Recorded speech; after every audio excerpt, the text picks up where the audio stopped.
thought I'd do a quick video because I don't know. So I've been seeing all sorts of things. I've been meditating regular, which is probably one of the things that's made me see more and feel more. I look at people and instantly know things about them, and especially I can be talking to somebody and just feel the essence of who they really are. And I just think there's a lot of kids and even young adults and that are knocking about on this planet, and there's an abundance of them, and they're all bringing more light with them, and that has to have an effect of the earth, of us that's already here, because the more light there's, because the earth is as a balance point, there is equal and opposite ends of the scale. So if there's a good, there's bad. If there's dark, there's light, and everything like that. But there's a lot of light coming in. So to me, if kids are coming in with a lot more light, and I say a lot more light, we've all got this light within us. It's just they have a stronger connection to it, so they can use more of it. And the light is different to the aura. And I've been feeling it really strongly lately. And that, like I say, I think it's because I've been meditating more. I'm seeing all sorts of energies around people, and I love it.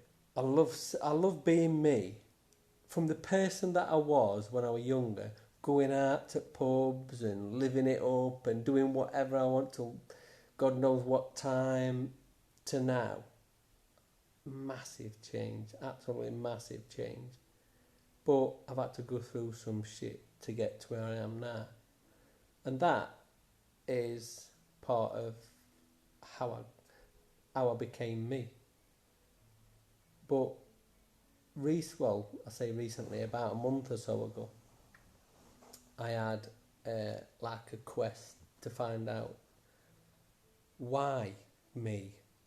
Why have I experienced all these weird things that I would say even the community of people that believe in spirits and ghosts and aliens and what have you, all these people, if I told them my story, I would say a good 2/3 won't believe me. Definitely won't. And I know it's hard. If I went back to when I was saying that I experienced things when I was 12, really pronounced things. Probably when I was younger, even so then, but majorly when I was about 12, I think it were. But if I went back and explained what I'd experienced now, I wonder what I'd think as a youngster.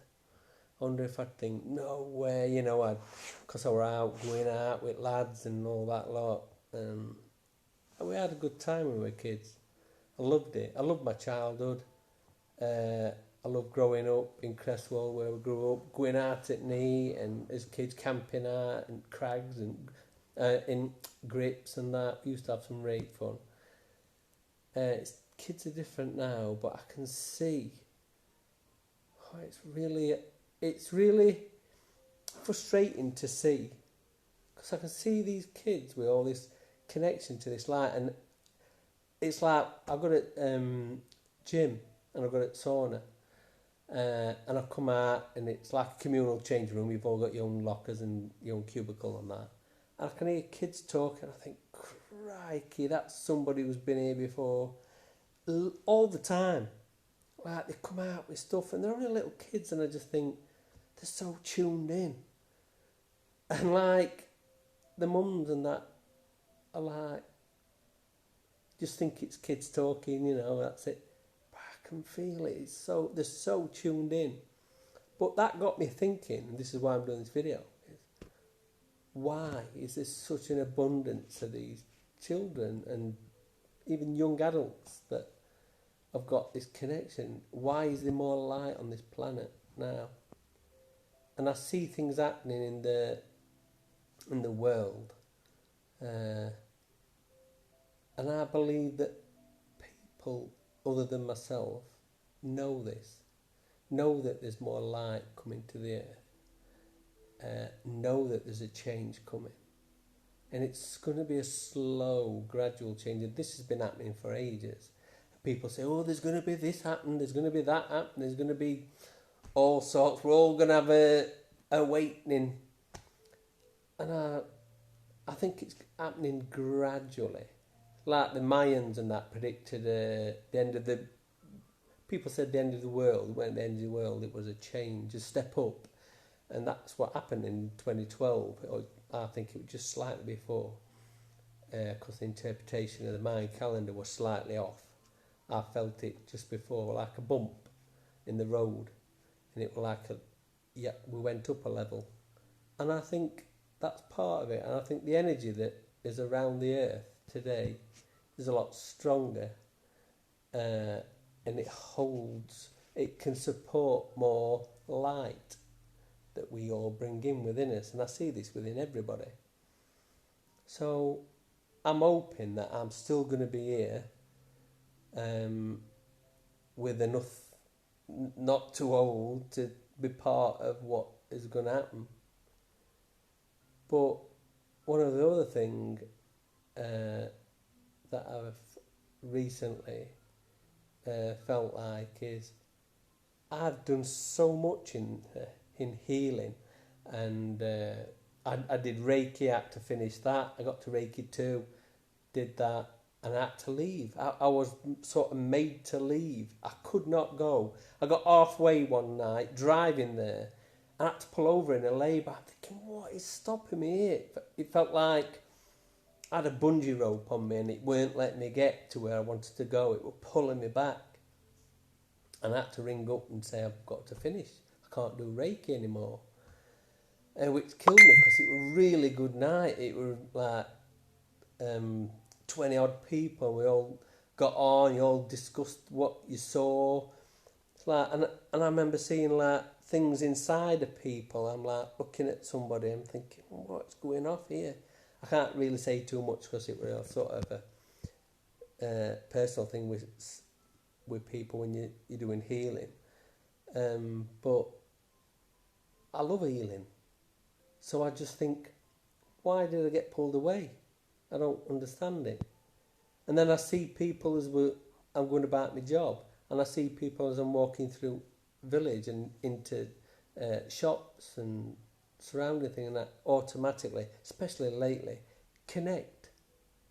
And I can feel whether they're putting on a face, maybe they're happy and smiling, some might be not so happy inside, some might be other way around, and it's a pull on you. When you can feel that, it's a proper, it's like in a tumble dryer with all different things hitting you, and you don't know which way to turn.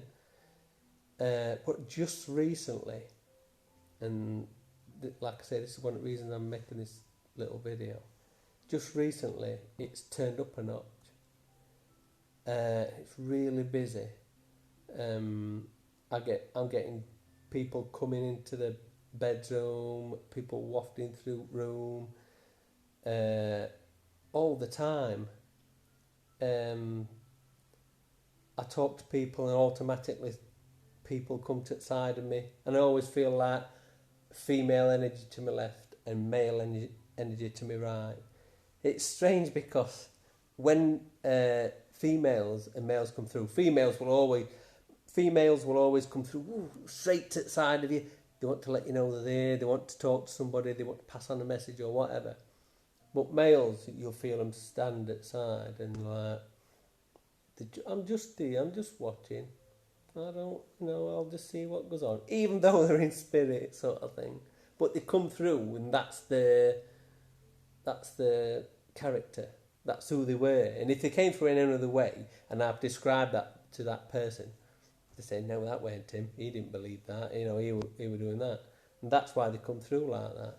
And then as you talk to them and you get to know, they sort of relax into it. I'm in spirit now. I didn't believe in it while we were here and all that. I love doing it. But why have I been... Every time I go to do things to people, I feel like I recently told somebody about who thought they had cancer, that they didn't have cancer. To me, it didn't feel like cancer. And you can't go bullying up, trying to shop saying, no, that's not cancer, blah, blah, blah. I just said it didn't feel like cancer, and it turns out she didn't have cancer, but she was told prior to that she did. And I've done that with the people that did have cancer, and I felt it, and it was cancer. And I've spoke with souls that haven't been born, that are still in the womb. I've spoke with people that were pregnant and knew straight away that there was something wrong. Loads of people. Well, somebody just stood outside of me. See what I mean? It's gone crazy. I don't mind. It's like once I woke up, I was struggling to get to sleep, and I tossing and turning in bed, and I think, whoa. Anyway, I sat up a minute and turned over, and there's all these people stood at end of bed, probably about 8 people. And I'm looking at as solid as where you and me and everybody like, and I'm just thinking, what? I'm thinking, middle at night, I'm trying to get to sleep. And I just turned on and went to sleep. And looking back on all these weird things that's happened, I think, just for 5 minutes, I wish I'd have sat up and just spoke with them and just asked them. Because now it's left me, after all these years, all these people coming round my bedroom, just started thinking, why would you go and stand looking at somebody asleep? Although they might have known I wasn't asleep. That's why they came. And other things weirder than that, and I'll tell anybody that asks, but I won't talk about it on Facebook and that. But yeah, some really strange things. And I've recently been looking at The Simpsons, and now Matt Groening and that was saying, people were saying that he's been predicting the future, like with President Trump and all that lot, that he did a cartoon in 2000 saying that President Trump's going up this escalator waved exactly like he did in 2016.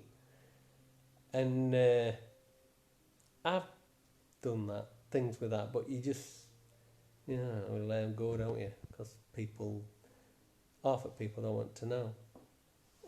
But yeah, I've seen something in the first ever episode straight away that led me to think, and people won't realise it. If they watch the whole episode 10 times, over and over and over, they wouldn't get it. They really won't get it. Everybody that watched it would not click. But as soon as I saw it, I thought, definite. Because I'll give you a clue. I won't say what it is, but years and years ago, I used to go to a bloke in Elksley. And I went to him originally because I had bad back, and he used to be a healer, and he used to have a wooden, summer house in back garden. And this bloke, he left school early, didn't like learning, he left school early, and he started sweeping paths and this, that and other, and money, clearing snow and all that lot. Got noticed by a bloke who owned a factory and got set on with this, in this factory, worked his way up in the factory, ended up owning 3 factories, and then he made a lot of money, obviously. Owned some racehorses, were big into gambling thing. Bought a massive 5-bedroom house and everything. And then, through other things that happened in his house, lost everything. And met a woman that did Reiki. She did 1 Reiki on him session, and he knew that he should be doing that. It changed his life. And I thought I just felt him then. That's weird. See, it's gone haywire at a minute. I've gone like I don't know. But anyway, yeah, I went to see him, and because I had bad back, because a medium told me, go and see this man. She gave me his number, I rung him and went to see him. And we went into there, and it ended up, so I used to go every week or 2 weeks, and we used to do meditation. He used to have a pyramid made out of brass and copper with crystals on it and all sorts of things on it. It was amazing to sit in. And we used to all get these chairs, 4 of us, and we all used to sit in this pyramid. And what pyramids do, are channel energy. They channel energy to a certain area. That's why the pyramids are where they are, and that's why they face a certain direction. I've also picked some up about that years and years ago, about something underneath the pyramids, and I think they've just found it. And that was years ago when I saw that. But anyway, yeah, and I'll get round to the main bit that I'm going to say is, when one night he says, I think you could do trance mediumship, which means you allow spirit to talk through you. All you do is relax and allow them to build energy in your throat, in your voice box, and then you start speaking to like get the flow going, and then they just speak through you. They use your voice, but you don't know what you're saying. When you come round, you perhaps don't even know you've spoke, but everybody around you has been listening to something, and it's called trans mediumship. I think that's what it's called. So anyway, we start doing this meditation, and I could hear this voice. And I'm thinking, I do not understand that language at all. And anyway, I could feel this energy building in my throat. And I'm just sat doing this breathing in and out, meditation in and out. I thought, oh my, it felt like I'd got a tennis ball in my throat. And I could hear John saying, speak, just speak. And I'm thinking, I don't know what to, I can't repeat the words don't even make sense. And he's going, speak, just start speaking, just start. And I went, and all this, whatever come out, speaking this gobbledygook.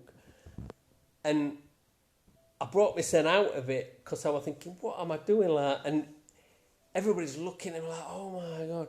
And he said, you nearly had it then, you were trying to say something. But at the same time, what happens is, when you speak during trance mediumship, you either sit back in your energy and allow the energy of whoever's speaking to sort of take over. And it's like you're sat on back seat watching somebody in front seat speak. And that's how it looks. Or you can do what happened to me, is where I left my body and went looking at the person that was, I can't even say without sounding crazy.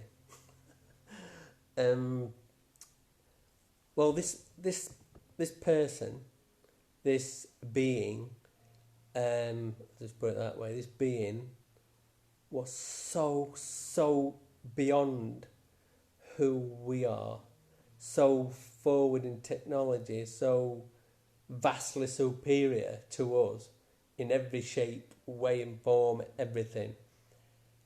The language that they put through to me was a language that sort of they had to make up to use, because they don't use language. It's really weird. But they had, in this Simpsons, it was on the first series, I saw it, I thought, oh my God. So that just made me think, are they tapping into the higher dimensions of life, or what? This Matt Groening, who does all this thing, and he went on to do Futurama.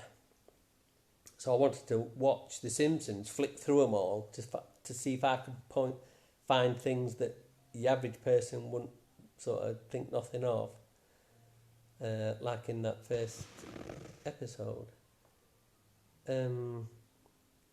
But what made me say that is, and another thing, I'm looking at, I'm getting a bit of stiff joints in my hands, and I've been looking at my hands, and all the energy in my hands, like, just amazing. And I was thinking about it earlier, and when you think about something, your thought goes to that. So when I think of higher energies, healing or mediumship or whatever, straight away I'm connecting to it really strongly. And I want to do it again. I really want to do it, but I don't know where there's anywhere where I can do healing. Or I think I'd like to show people how to do it, but it's hard to get it going, I think. And you have to strip away everything that you think, because like you have an energy, an aura. You don't use any of that. That aura is filled with who you are. Your everything. Your aura is everything that you are. Everything that you project from this physical body is contained within this aura, and your aura is like a sealed, like an egg. And it has a shell, and it should be nice and strong and protect you from everything, really. And if it were really full and strong and really charged, you'd never really get ill. And because it really charged, you'd be positive. You'd be really positive, and that would protect you against just about anything anybody could throw at you. As long as you're positive and stay nice and upbeat all the time, your energy would be like a perfect egg, but it would have layers all the way through it. And that's how it is. It's sealed. Now, when they tell you in Reiki that you channel energy through your crown and down your arms or whatever, no, you don't. You what you should be doing, the only energy that you should ever use is that energy within you. And you can, everybody's got that light within you. It's so powerful. And this is what happened to me as well during a session of meditation in the pyramid. One night we were doing this meditation, and I suddenly looked down, and these two hands came out of my chest holding a ball of light, energy. I call it light because it looked like it was just lit up, like a round. It looked like a round piece of cloud that had the sun at the back of it. That's what it looked like. And I'm thinking, what is this? What is it showing me? And I didn't understand it. Anyway, that's as much as I got. And I'm thinking, what? It does that. You get things, you have to a card to find out what they are. And anyway, about a few months went by, and we were doing this meditation again in this pyramid. And it happened again. I'm thinking, right, I'm going to try and hold this image and find out what is going on. So this hand's come out. This time the ball of light, the ball of energy was smaller. I'm thinking, what's going on? It shrank. Next thing, these hands moved away, and I got the feeling that this energy, if it fell, would pass through the earth, pass through every planet that it hit, everything, nothing would stop it, because that energy was so dense, so powerful, that it contained within itself galaxies and universes and everything within that. But we hold that within us. And I never really understood how that can be. And throughout the years, it's just, you get drip fed. The more you look into it, you get drip fed little bits. It's like putting a jigsaw together. And you get halfway through, you think, oh, I know what this is. And that's how it comes. That's how it all comes together. And that's who we are. We're all part of a jigsaw sort of thing. Every one of us on this planet.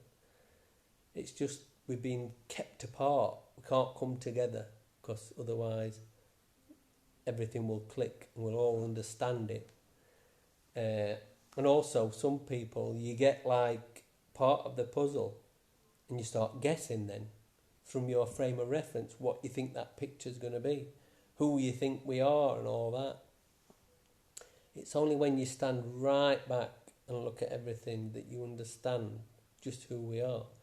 And I'll just say this, that it's only just recently that I've understood that who we are and how we came to be here on Earth and what we're all about. And everybody thinks we're here to come together, to be one, to understand that we're all one.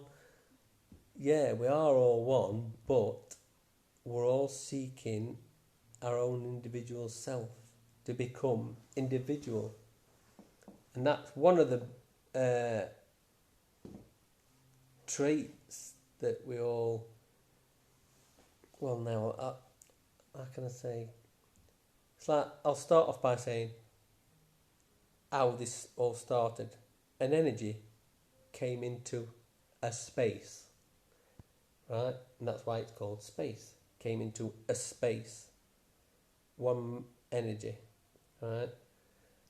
And from this energy came a thought of it wanted to grow, to experience separation. Because the only way you can gain any sort of knowledge about something is like dissect it, get right down to the nitty gritty, get right down to like the tiniest thing, and through every little level. And that's how things are made up on this planet, and it's vibration. But anyway, this energy created all of this. These planets, this galaxy, everything.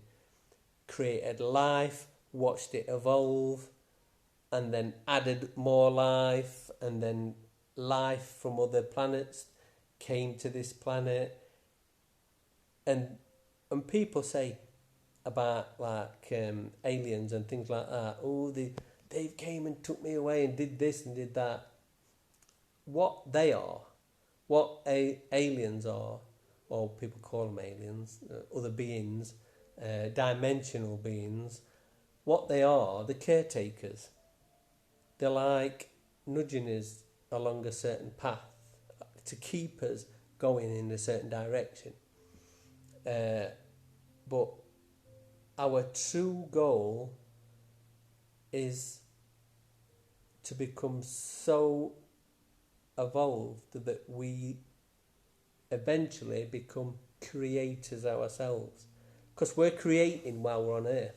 We're creating, we have a thought, I think, oh, I know, I'll make that. You create something from a thought by using physical means, because that's what we're in a physical body on a physical planet. But for all this to become, for all this to have become as it is, what happened is it was all created, the earth was created and everything like that, and then life was put on this earth. And what happens is the vibration, the energy from this energy that formed everything on this, that formed all the universe, and that came down like a spot, like turning on a flashlight. Imagine the flashlight being the energy, the beam being part of that energy, shining down onto Earth. And as it enters this dimension, this frequency, it becomes solid. So that when that, if you imagine that beam of light hitting Earth, and that circle of life, hitting this, that's something to think about as well. When that light hits this Earth, it passes into a vibration that is third dimensional, which then becomes solid. But it has to be born, the physical body has to be born from a physical person. And that's how we enter that body as a light, and our light then brings with it uh, everything that happens in that moment. We have to enter that body in a specific time, date, year, month, everything, minute, hour, everything has to be spot on, that we bring with us through these levels of vibration we accrue. It's like when you shine a light in a dark room that's dusty. You see all the particles of dust in the light, in the beam. Well, we are like that, and we bring that with us. We bring that with us, and that's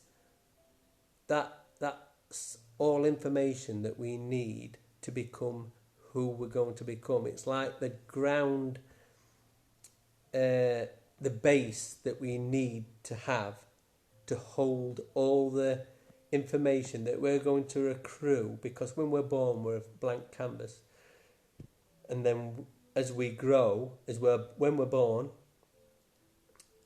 we accrue all this information, we're told whatever, and all the light, everything we start seeing, hearing, tasting, touching, all that goes onto this blank canvas. And then when we get to around 7 years old, we start forming our personalities. And it takes a lot of doing, like, because you get pulled and turned, but at the core of you, there's a person that you're meant to be. So you're always going in and out of this person that you're meant to be, somewhere around it. If you're very lucky, you'll always stay on that person, but that takes a special person to stay along that central line where who you're supposed to be, because people want you to be this and that and other. And it's like when people get older and they still like get into the teens, they feel, I feel like there's something else. I feel like I should be doing something else. It's because that it's like having a string through you, and you're always going around this string or up, and never quite up the centre. And that's where all. It's like when you. What's that thing where you're in the zone? When you're in the zone, that's who you are. That's all that you are. If you do something good and you hit the zone, you think, oh, that was me, I did that perfect. Because that is you, in line with who you are. It's part of who you are. So like if you've never drawn in your life, say, and all of a sudden, part way through your life, you have a go at drawing, and you think it's just all right. If somebody looks at it and think, oh, that's amazing. You've just come to the central path of your life. You're spot on. You're in the zone. You're who you should be. And some people get it early. Some people realise it late on in life. But we all have something. I know I've got something. Well, we're all special before I go along, but I know I've got something special from what I've seen and felt and that, and I don't know anybody else that really can do or see in the way that I do. I've spoke with mediums across the world on YouTube and that, and spoke about things that I've experienced, things that it's like I put my mind to that MH370, that plane that disappeared and nobody's found. I know where it went. I know exactly where it went, and I put it on YouTube because there were a big thing about it on YouTube, and they're all debating it. I think it went there, I think it did this and all that. Anyway, I put my comment on and I said, look, this is exactly what happened. And somebody, weirdly enough, right, text me and saying, you were spot on. How did you know this? And I told him, I just says, well, I'd sort of been listening to people talk about it over and over again, and it would get on my nerves, so I thought, right, I'm going to find it. Because I've done stuff like that before, found people, or I knew where murdered people were, or lost people on that, just by looking at the face, or newspaper clipping, or putting my thought in their direction. I've done all that. So I put my thought in the direction where this plane went, found it, put it on. They asked me this question, I answered it. Then I got a lot of comments about it, and I thought, I wonder who that were, who asked me that. Went on.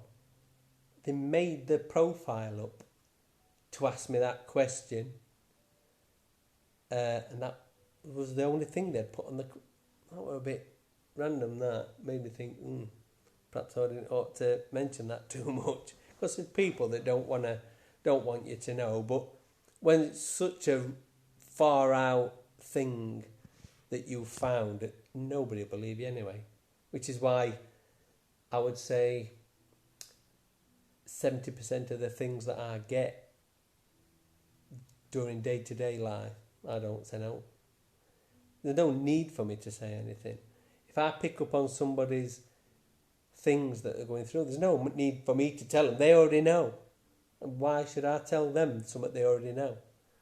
It's just that you pick up on it. When we went to Amsterdam, and the woman at the back of this counter that were in this shop, we're talking about stuff, and she says, "Oh, you're a sensitive." And I never really thought about that. And I think, yeah, when you're sensitive, you feel things more. So you feel everything more. And that is more of an explanation of what I am. People say psychic, medium. That puts you into a circle of people that you can't get out of. Once you step out of that, you're then not that. But we're all got this ability. We've all got these things we can do. Every one of us can contact spirit. Every one of us can be psychic. Every one of us can become sensitive or whatever. It's not the best of things sometimes when you see bad people and all that. It's amazing when you get the other side of the coin, when you see people that have the most amazing, beautiful, it just makes you lift off the floor when you connect to them, and you think, oh my God, what purpose have they got on this earth? And sometimes they don't even realise that all they're doing is just being there and just radiating that amazing energy out to others. And they'll come into contact with people that just need that don't even realise that. And I've just met or walked past people like that, and it takes your breath when you feel that. And it could be somebody that you would not even think would be like that. In their physical form, they don't even portray that. But in their energy, you can see all sorts to people. It's like, I once saw this Facebook post where there's, like Shallow. Yeah, I was saying that the other day. Shallow. If you ever watch that film where he gets hypnotised in that lift to see people from the inside out, not the outside. And he sees all these women and that, and he gets more dates and all that because he sees them as beautiful people. That's how it feels. That's really how it feels. But you have to live your life, and you have to get on with life and talk with people, and just all the time. It's really weird. All the time you're getting all this. This is how they really are. But you're seeing them. You're talking with them, and you're thinking, oh yeah. And all the time you're getting this energy flow through you that's, oh my word. It's either really good, just normal. There might be something very slightly off. It might be alright. It might be true to how they appear. True to what they're saying and that. Sometimes it's a bit much, but you've got to accept that. If you want to be that way, you just got to accept that. Some people, I can't mention any names. I recently met somebody, and it's weird. It's like you can walk past somebody, not even looking at them, and you'll feel this boom, like they got you. And you think, what is that? And you turn around and look at them, and it could be just somebody just walking past. makes you feel physically sick or that bad, you don't look at them again. You have to pull your eyes away because you can connect through just looking or speaking or just being in that vicinity of that person or whatever. You don't even have to be next to them, to be fair. I want to talk with somebody in I think it was America, somewhere in America anyway. And I just told him something off cuff because I'd connect, and he was freaking out, this bloke. How do you know, where are you? What you doing, spying on me? And like, I just felt it. And he'd come off it thing. I thought, what is going on? He tripped out. People sometimes don't like you picking up on all their stuff. But, yeah, you've got to accept that, I think. And when you start talking about spirits and things like that, you automatically connect. And that's what happens. You just come in. Oh, is there somebody there I want to talk to? Yeah, it's really weird. I was telling my cousin a bit ago. I went to a certain place and I was looking at this stall, and it was this young lad, and he had all World War II guns, great big gun outside, machine guns. He had a Tommy gun thing as well, all sorts of stuff on the table. I'm talking to him about it. And this bloke come up, tallest bloke, and he said, "Yeah, we used to have them guns when we jumped out at plane. We used to tie them to us with great load of rope, chuck them out at plane, and then we dive out so that the gun landed on the floor, and when we landed we could pull the gun to us, or at least we knew where it were, we could get to it quick." And he was saying that the Germans, they usually chucked all the stuff out, parachuted out, and then had to find the stuff. Anyway, he's telling us all this, telling us this gun would fire a mile and go through this brick wall after a mile of travelling. I think it was Bren gun, something like that, we're talking about. But when he walked up, his energy hit me like, I don't know, like a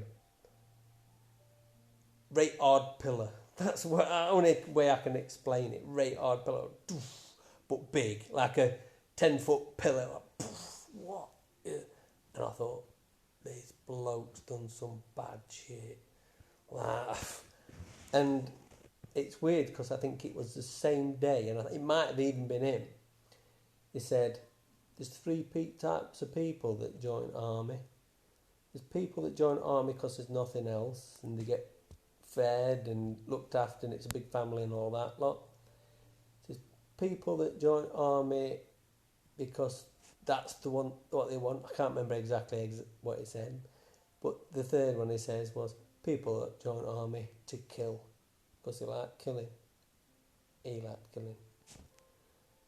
When you meet somebody, it's alright, somebody's talking to you about that, but when you can feel it and you think, oh my God, if I connect to this, I'm going to get all these spirits showing me what happened, and I don't want to see that. It's like when I saw that young lass that went missing and the police were going to give up that search. I'm thinking, she's in Lake, and I knew she was in this canal. I knew she was there and they were going to give up. And how can I ring police and say, she's here? Oh, they're going to say, how do you know? When they find her, they're going to come straight to my door. Right, how do you know that? I even rung a few people that knew, that had passed messages on to police. They couldn't help me. So that's frustrating, really frustrating. And especially when you've got spirits come to you when you're next to somebody wanting to pass a message on, and that person's not willing to hear that message. It's like, I was telling somebody, hey, it's just like that Patrick Swayze film, Ghost, where, what is her name now? He's singing 99 bottles of beer on the wall, so until she gets to go and tell his missus that he's there. That's what they do. Somebody must have told them that's what they do, because that is what they do. And they'll nag and nag and nag. If that's how they were in life, they'll do that and do that until you go up to that person and say, look, I've just got to tell you this. I've had that once. Yeah, it's a strange thing. It's good though. I like doing it.